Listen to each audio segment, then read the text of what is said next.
So what is mastery? I'm going to say that mastery is something that people do that they're extremely good at. We just think, oh, they're amazing at that. For me, the easy example is somebody in sport, like say Roger Federer at tennis. Is he a master? I guess so. Messi on the football pitch, Einstein, whatever it is. So got these people who are like heroes that are really good at what they do, and we don't really question it. A good thing I think about masters, so that they've all made mistakes which help us relate to them as people, because we all make mistakes, nobody's perfect. But of course, as the mistakes have still happened, but they've actually improved in the skill that they have. I'm going to say a little bit more than are you able to be a master quickly. I'm going to say not really, but there are certain things. For example, in language, I had some Korean friends years ago, and I didn't really speak Korean, but I always heard them on the phone, and they were like, "여보세요, 여보세요."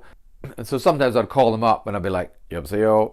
You know, just for a second I thought, oh, I've really mastered that, hello on the phone. So you might say, well, okay, that's quite easy to do. But if you're going to take it one stage further, especially in language, and this happens a lot, isn't it? You go to a country or somewhere and you learn what it is to say hello, or how much is the food, or something like that, and then you don't know what to say after that. But of course, really, that first part, you get pretty good at it. So the next part of this is to take something that you know and you're really good at and figure out how you can multiply this.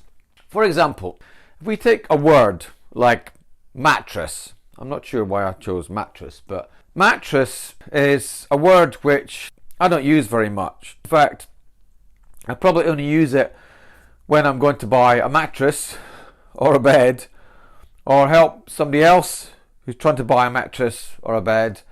Other than that, or I'm complaining about my mattress. Oh, got a sore back because of my mattress. So I'm hardly ever going to use that word. But why is that? I've hardly ever used the word, but yet it's easy to recall, it's easy to say, it's not a problem. But of course, if you take the word mattress, you've got somebody's name called Matt, you've got a mat, like a doormat, and then you've got rest.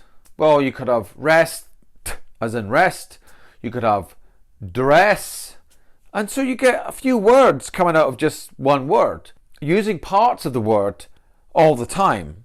Now, another part of this is that when you go to bed at night, you will walk into your bedroom and you'll see there's a bed covered in probably a duvet or some covers. Underneath that is a mattress. You know this. But do you actually say to yourself, mattress? Or is there something that happens in your mind that says, there's a sheet over a mattress which makes up my bed? But the point is, you're not using that word very much, but you consider yourself, hey, mattress. I'm good at saying that word, but I have hardly ever use it. There's a minimum number of times that you need to say a word before it gets into your system and becomes an easy recall for you. So obviously your name is one of these things. If you can't remember your name, then you're in trouble. A lot of the things that we do every day, in fact, not just every day, but like regular things like eating and sleeping and going to the bathroom and saying hello, or maybe asking directions, we really want to focus on those group of words to be a master at those things.